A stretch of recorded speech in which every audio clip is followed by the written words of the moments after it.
नमस्कार दोस्तों, मैं सुशील आप सभी का कंपटीशन फैक्टर पर पुनः स्वागत करता हूं। उत्तर प्रदेश पुलिस की वैकेंसी आ चुकी है और लेखपाल की भी वैकेंसी आ चुकी है।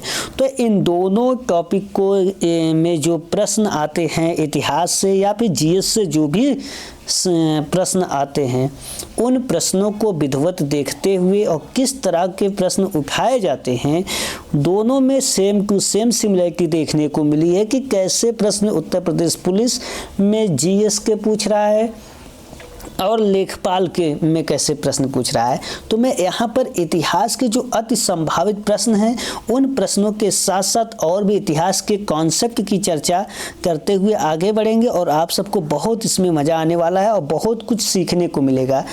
अगर आप इतिहास बेसिक नहीं भी जानते तब भी यहाँ पर उस प्रश्नों के साथ उस बेसिक को समझ सकेंगे। तो चलिए पहला क्वेश्चन यहाँ पर हम स्टार्ट करते हैं इस सीरीज का। यहाँ पर तो ये हमारा देखिए, प्राचीन इतिहास में एक प्रश्न खूब पूछता है, वह होता है कि पशुपालन का प्रारंभ कब हुआ था। यानी कि प्राचीन समय में सबसे पहले पशुपालन का साक्ष्य कहाँ से मिलता है। आप बताइए, अभी कहाँ से नहीं, कब प्रारंभ हुआ था, किस काल में। तो आपको बताना है ये चार उत्तर, इन चारों में से एक आपका जवाब देना है। तो देखिए, जो पाषाण युग है, आप समझिए, जो पाषाण काल है, इस पाषाण काल को तीन कैटेगरी में बांटा गया है।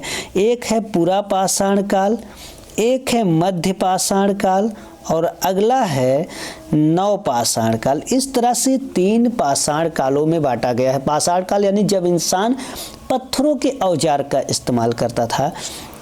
पूरा पाषाण काल को त्रिस्तरीय आधार पर बांटा गया। त्रिस्तरीय मतलब इसके तीन और कैटेगरी इसकी बनती हैं। एक होता है निम्न पूरा पाषाण काल, एक होता है मध्य पूरा पाषाण काल और एक होता है उच्च पूरा पाषाण काल। तो यहाँ पर ये जो पूरा पाषाण काल होता है, ये पूरा पाषाण काल 5 लाख साल से लेकर लगभग 6000 साल तक चलता है।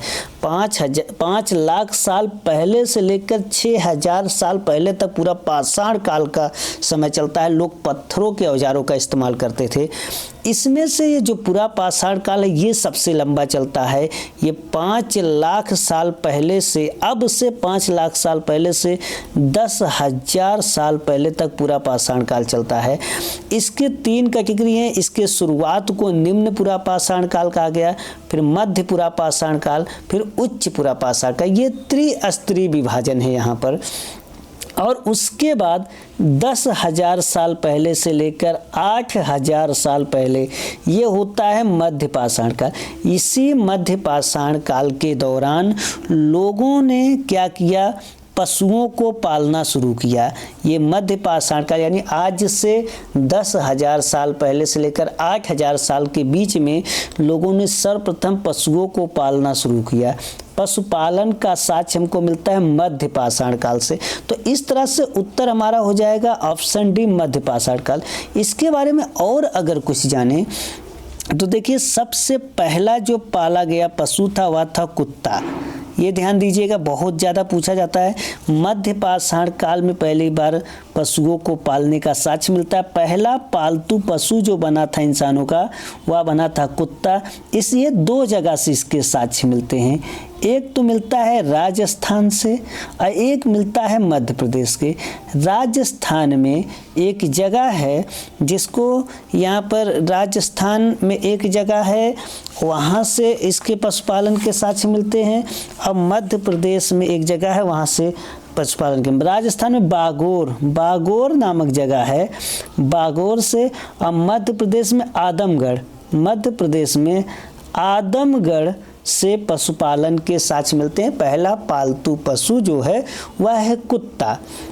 नव पाषाण काल से लोगों ने क्या किया, नए जीवन की शुरुआत किया, कृषि करना शुरू कर दिया नव पाषाण काल से। ठीक है, तो ये पॉइंट आप याद रखिएगा। इतना यहाँ पर हम मुख्य पॉइंट लेकर चलते हैं। नेक्स्ट हमारा जो टॉपिक है या प्रश्न है, कृषि की शुरुआत सर्वप्रथम हुई थी। तो भैया अभी बताया कि जो नव पाषाण काल था, हमने क्या कहा कि पाषाण काल को देखा जाए तो तीन कैटेगरी में बांटा गया। एक है पूरा पाषाण काल, एक है मध्य पाषाण काल और एक है नव पाषाण काल। ये मध्य पाषाण काल में आग का प्रयोग करना सीख गए थे। यहीं पर पशु को पालतू बनाए थे। किस पशु को पालतू बनाए थे? कुत्ता को पालतू बनाए थे। और नव पाषाण काल में कृषि करना सीखे थे। जब कृषि करना सीख गए तो खेती करने लगे, तो यहाँ से खेती करने के लिए, इस खेती की देखभाल के लिए लोगों को एक जगह पर रुकना पड़ा। अब रुकना पड़ा तो लोगों ने घर बनाया, घर बनाया तो परिवार बने तो बस्तियाँ बनी, धीरे धीरे गांव बने। तो कृषि की जो शुरुआत होती है वह नव पाषाण काल में होती है और कृषि की शुरुआत मानव के जीवन में एक क्रांति की तरह थी। तो गार्गन चाइक जैसे महोदय जैसे व्यक्ति ने इस नव पाषाण काल को नव पाषाण क्रांति भी कहते हैं। तो ये मध्य पाषाण, ये जो है ये 8000 इससे लेकर 6000 साल पहले की बात बता रहे हैं। 8000 से 6000 साल पहले की बात बताया जा रहा है। ठीक है। मध्य पाषाण काल क्या है? मध्य पाषाण काल 10,000 से लेकर 8,000 साल पहले की बात है। इसमें यही जो पशुपालन का कार्य हुआ था, आग का प्रयोग करने लगे थे। यहाँ पर मध्य पाषाण काल में आग का प्रयोग करने, आग की खोज तो पूरा पाषाण काल में ही हो गई थी, लेकिन आग के प्रयोग से अनभिज्ञ था इंसान। तो इसका जो प्रयोग करना शुरू किया वो मध्य पाषाण काल में करना शुरू किया, जब पशुओं को पालना शुरू किया। और नव पाषाण काल में खेती करना शुरू। तो खेती के प्राचीनतम साक्ष्य नव पाषाण काल में मिलते हैं। मेहरगढ़ से मिलता है, या मेहरगढ़ अभी अब जो है, पहले मेहरगढ़ माना जाता था, अभी क्या है, अभी कोल्डिहवा हो गया है, कोल्डिहवा को माना जाने लगा। लहुरा देव कोल्डिहवा लहुरा देव। तो ये कुछ हैं जहाँ से खेती के प्राचीनतम साक्ष्य मिलते हैं। तो इस पर भी हम लोग चर्चा करेंगे। नेक्स्ट हमारा प्रश्न है, मानव द्वारा पहली प्रयुक्त अनाज क्या थी? इंसानों ने जो पहला अनाज प्रयोग किया था वह कौन सा था? तो दोस्तों ये जौ था। मानव ने सबसे पहले जौ का प्रयोग किया था। जौ और गेहूं ये जो मेहरगढ़ बस्ती थी, मेहरगढ़, ये मेहरगढ़ कहाँ पड़ता है दोस्त? ये पाकिस्तान में पड़ता है। पाकिस्तान के बलूचिस्तान वाले क्षेत्र में मेहरगढ़ कहाँ पड़ता है? पाकिस्तान के बलूचिस्तान वाले क्षेत्र में मेहरगढ़ पड़ता है। तो वहाँ से यहाँ पर नव पाषाण काल के प्राचीनतम, यहाँ पर जो जौ और गेहूं उगाने के साक्ष्य मिलते हैं यहाँ से। वैसे सबसे प्राचीनतम देखा जाता है तो सबसे प्राचीनतम लहुरा देव को माना जाता है कि यहाँ से लहुरा देव जो है, लहुरा देव यहाँ से चावल के साक्ष्य मिलते हैं लहुरा देव से। तो यही लहुरा देव आज के समय में सबसे प्राचीनतम जो अनाज उत्पादन का साक्ष्य माना जाता है, लहुरा देव को माना जाता है। भारतीय उपमहाद्वीप में कृषि के प्राचीनतम साक्ष्य कहाँ से मिला है? तो पहले जो माना जाता था मेहरगढ़ माना जाता था, लेकिन नवीनतम शोधों के आधार पर ये तय हो गया कि जो है लहुरा देव जो है ये इलाहाबाद में संत कबीर नगर के आसपास, संत कबीर नगर में पड़ता है। संत कबीर नगर में लहुरा देव पड़ता है। तो यहीं से चावल के सबसे प्राचीनतम साक्ष्य लगभग 7 से 8,000 ईसा पूर्व की पहले की बात है। 7-8 हजार ईसा पूर्व पहले की बात है। तो सबसे प्राचीनतम साक्ष्य आज के समय में लहुरा देव को माना जाता है। पहले मेहरगढ़ था, लेकिन फिर और जब खोज हुई तो अब लहुरा देव है जो सबसे प्राचीनतम माना जाता है। ठीक है।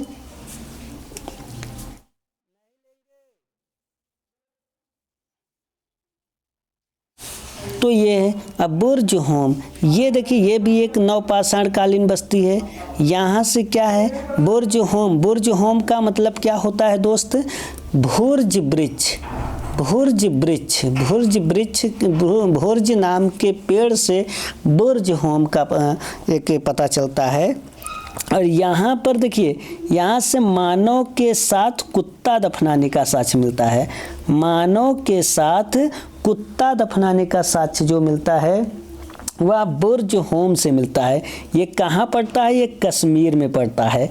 ये कश्मीर में पड़ता है। मेहरगढ़ कहाँ पड़ता है? पाकिस्तान के बलूचिस्तान वाले क्षेत्र में पड़ता है मेहरगढ़। यहाँ से नवपाषाण काल के गेहूं और जौ, सबसे पहले जौ उसके बाद गेहूं और जौ के साक्ष्य यहाँ से मिलते हैं। तो पहले प्राचीनतम यही माना जाता था, लेकिन आधुनिक शोधों में लहुरा देव आ गया है।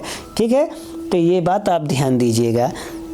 नेक्स्ट हमारा जो क्वेश्चन है, किसे चैल्कोलिथिक युग कहा जाता है? तो चैल्कोलिथिक भाई क्या होता है, इस तरह से लिखा जाता है इंग्लिश में अगर देखा जाए, चैल्कोलिथिक। ये सब चीज़ें मैं डिटेल वीडियो में कराया हूँ होम गार्ड नाम की सीरीज से। चैल्को मतलब होता है कॉपर, ठीक है, कॉपर। लिथिक का मतलब होता है लिथ मतलब चट्टान, ठीक है, पत्थर मतलब चट्टान, रॉक। तो ये जहाँ पर कॉपर यानी कि तांबे का भी प्रयोग होता हो और चट्टान यानी पत्थरों का भी प्रयोग होता हो, ऐसे काल को चैल्कोलिथिक कहा जाता है। तो ये ताम्रपाषाण कहा जाएगा। तांबे का भी प्रयोग होता हो और पत्थरों का भी प्रयोग होता हो, तो ऐसे को हम ताम्रपाषाण युग कहते हैं। ताम्रपाषाण युग हमने डिटेल में एक वीडियो पढ़ा है, इसमें 3 संस्कृतियां हैं, उन 3 संस्कृतियों के बारे में पढ़ा है। ठीक है, नवपाषाण युग मैंने बताया 8000 से लेकर 6000 ईसा पूर्व पहले की बात है। कृषि की शुरुआत यहीं से होती है, लोगों में स्थायी जीवन बसने की शुरुआत होती है, घर बनाना शुरू करते हैं खेती की देखभाल के लिए, रहने के लिए। तो यहाँ से समाज का विकास होता है।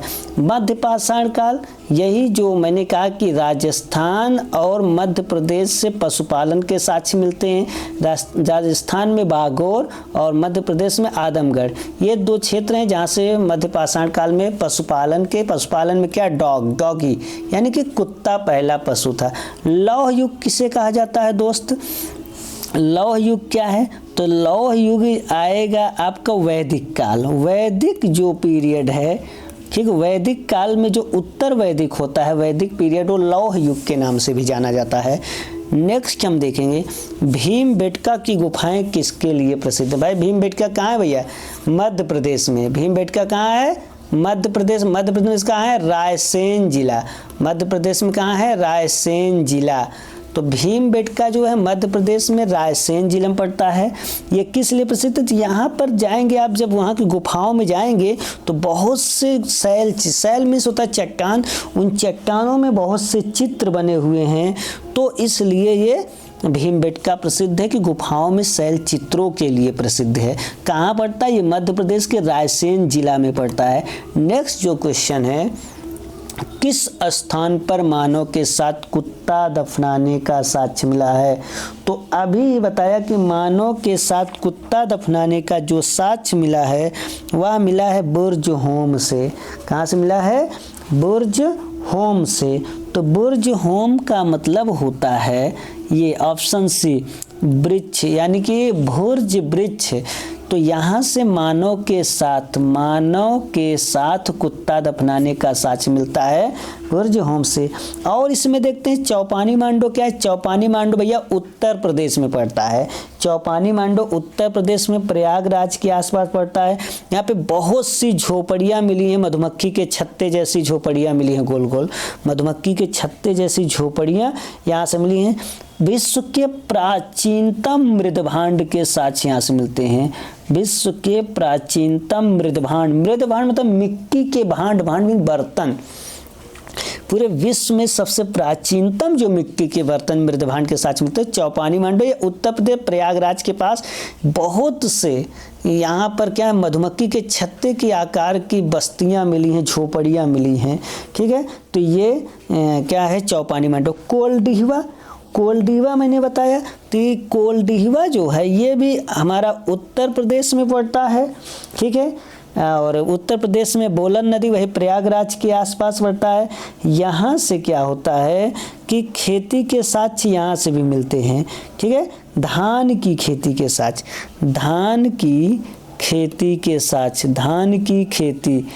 साक्ष्य यहाँ से मिलते हैं। सबसे पुराना जो होता है वो लहुरा देव, सबसे पुराना क्या है? लहुरा देव, जहाँ चावल के साक्ष्य मिले हैं और सबसे पुराना ये है।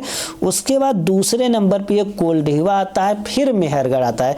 पहले मेहरगढ़ ही माना जाता था, लेकिन जैसे जैसे नवीन शोध होते गए, रिसर्च होते गए, नई नई चीज़ें पता चलती गई।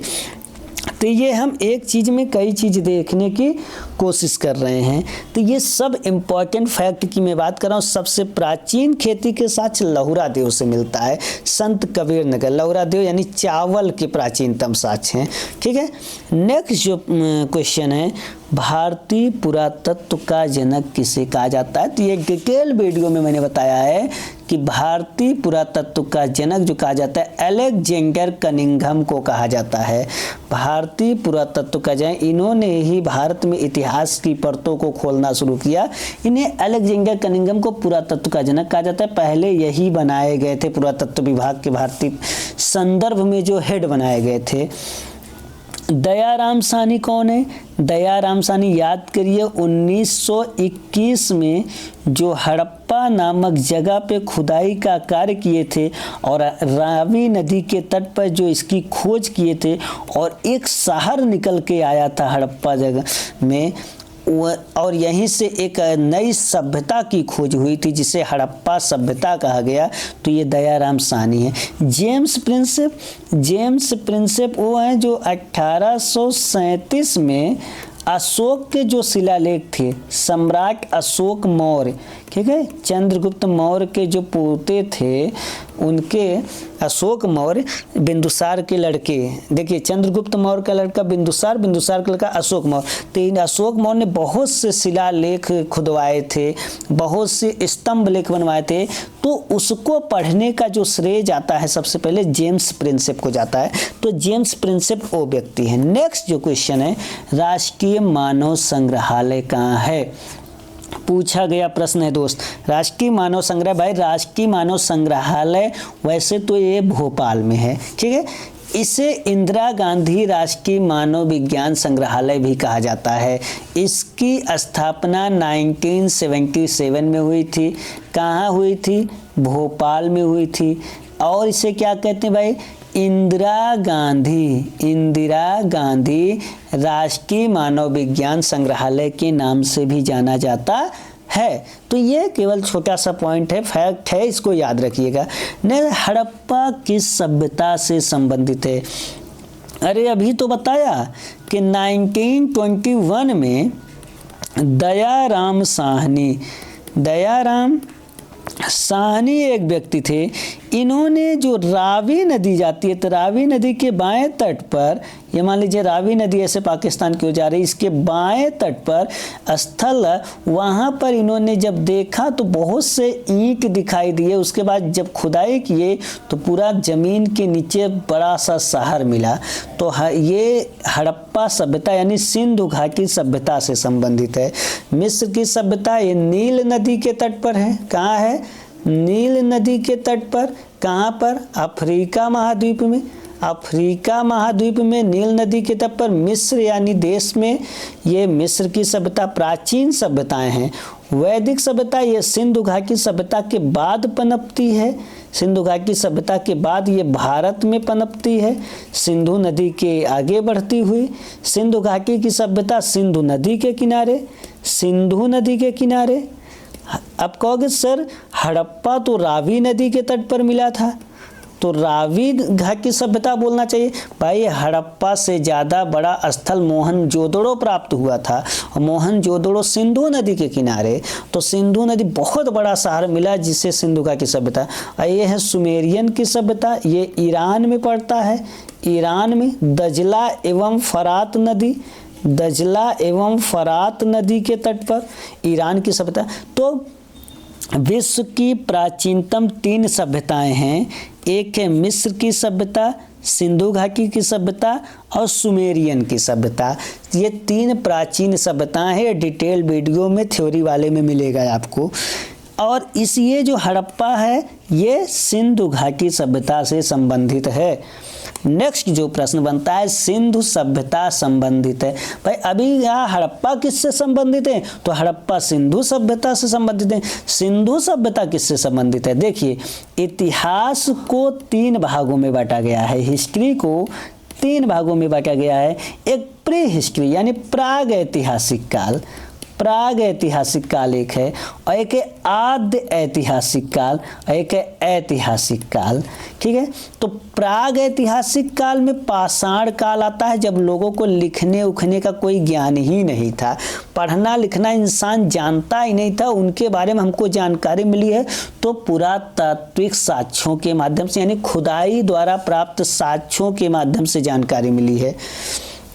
एक है आद्य ऐतिहासिक काल, यानी उसके आगे जब इंसान बढ़ता है तो इंसान लिखना सीख गया है, लेखन शैली इनके अंदर है, लेकिन जो कुछ भी लिखा गया है भाई वो आज तक हमारे समझ में ही नहीं आया कि क्या लिखा गया है। तो इसमें आ जाता है हड़प्पा सभ्यता, या इसी को कहते हैं सिंधु घाटी की सभ्यता, क्योंकि उस समय चित्रों के माध्यम से पता नहीं क्या ऐसे चित्र बने हुए हैं बहुत से, और उसकी आज तक कोई डिकोडिंग ही नहीं कर पाया कि क्या लिखा गया है, किस तरीके से लिखा गया, क्या उसका मतलब है।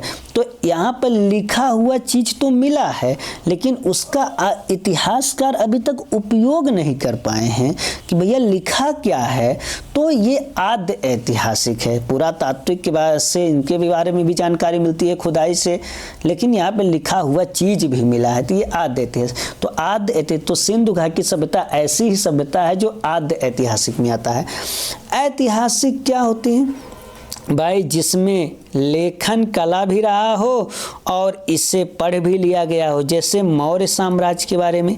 मौर्य काल जो अशोक का जब शिलालेख मिला तो उसको जेम्स प्रिंसेप ने बहुत मेहनत किया और बाद में उसने सफलता पाई पढ़ने में, तो उसके बारे में लेखों के माध्यम से, तो ये हो जाता है ऐतिहासिक काल। नेक्स्ट जो बनता है भाई हड़प्पा के खोजकर्ता, अभी बताए थे हड़प्पा रावी नदी के तट पर है, रावी नदी के तट पर इसके खोजकर्ता कौन है, दयाराम साहनी 1921 में। ठीक है, 1921 में इसकी खोज किए थे।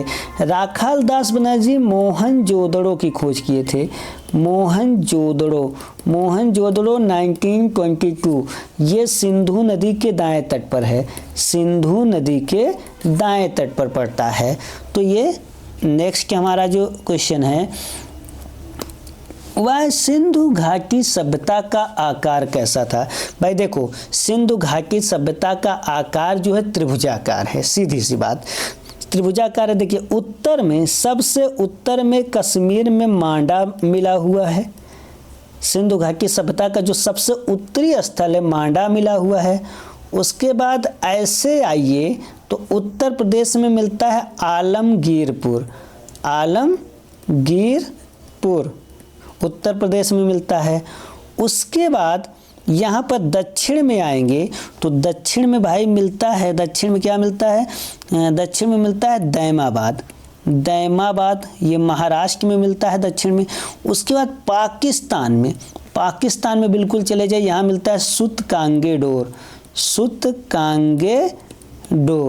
तो इस तरह से एक भुजा इधर बनाती हुई ऐसे त्रिभुजाकार रूप में हड़प्पा सभ्यता पूरी फैली हुई है। तो ये सिंधु घाटी सभ्यता का आकार कैसा माना गया, त्रिभुजाकार। तो सबसे उत्तर में कौन सा स्थल है, मांडा है, सबसे दक्षिण में दैमाबाद है, और यहाँ पर मांडा जो है चिनाब नदी के किनारे स्थित है, चिनाब नदी के, दैमाबाद द्रास नदी के किनारे स्थित है, यहाँ आलमगीरपुर हिंडन नदी के किनारे, ये सुतकांगेडोर द्रास नदी के किनारे है, दैमाबाद प्रवरा गोदावरी की सहायक नदी है, प्रवरा नदी के किनारे स्थित है। तो इस तरह से ये है सिंधु घाटी सभ्यता का आकार त्रिभुजाकार पड़ता है। एक जुते हुए खेत की खोज, जुता हुआ खेत कहाँ से मिला है भैया, जुता हुआ खेत मिला है कालीबंगा से। कालीबंगा का अर्थ होता है काले रंग की चूड़ियाँ, कालीबंगा का अर्थ होता है काले रंग की चूड़ियाँ। ये राजस्थान में पड़ता है। राजस्थान में कहाँ, हनुमानगढ़, राजस्थान में कहाँ, हनुमानगढ़, राजस्थान में हनुमानगढ़। कालीबंगा का अर्थ होता है काले रंग की चूड़ियाँ, यहाँ से जुते हुए खेत के साक्ष्य मिले हैं। और क्या मिला है, यहाँ से मिला है भैया अलंकृत ईंट, सजे धजे ईंट मिले हुए हैं, अलंकृत ईंट, सजे धजे ईंट यहाँ से मिले हैं। अग्निकुंड के साक्ष्य मिले हैं, अग्निकुंड एक ऐसा चूल्हा मिला है जहाँ से तंदूरी बनाने का साक्ष्य मिलता है, तंदूरी वाला चूल्हा यहाँ से मिला है। ठीक है, कालीबंगा से ही सबसे पहले भूकंप का प्रमाण मिला हुआ है कि भूकंप आया हुआ था उस समय। एक यहाँ से खोपड़ी मिली है कालीबंगा से, उस खोपड़ी में छेद है, तो ऐसा लगता है जैसे उसका मतलब कि कुछ इलाज उलाज चल रहा है। शल्य चिकित्सा मतलब होता है कि जिससे ऑपरेशन वगैरह टाइप का कुछ चीज़ हुआ, तो शल्य चिकित्सा के साक्ष्य मिलते हैं कालीबंगा को। ठीक है, तो ये कुछ चीज़ें हैं। हड़प्पा के बारे में मैंने बता ही दिया कि हड़प्पा जो है रावी नदी के तट पर है। इस दयाराम साहनी ने इसकी खोज किया था 1921 में।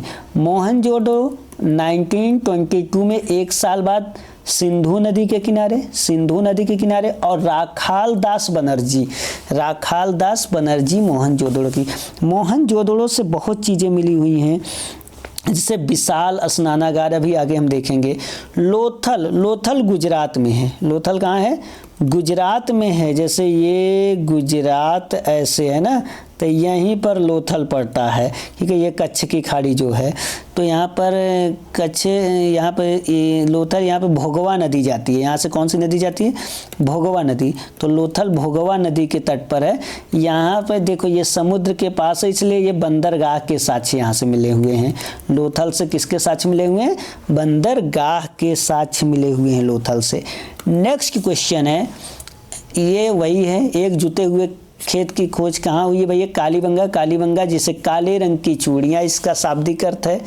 और यहाँ पर क्या क्या मिला वो मैंने बता ही दिया, इसको आप वीडियो पॉज करके फिर से देख लीजिए। हड़प्पा किस नदी के किनारे स्थित है, तो हड़प्पा भैया रावी नदी के किनारे स्थित है। ऐसे रावी नदी जा रही है, तो रावी नदी के बाएं तट पर यहीं पर हड़प्पा स्थित है, बाएं तट पर हड़प्पा स्थित है।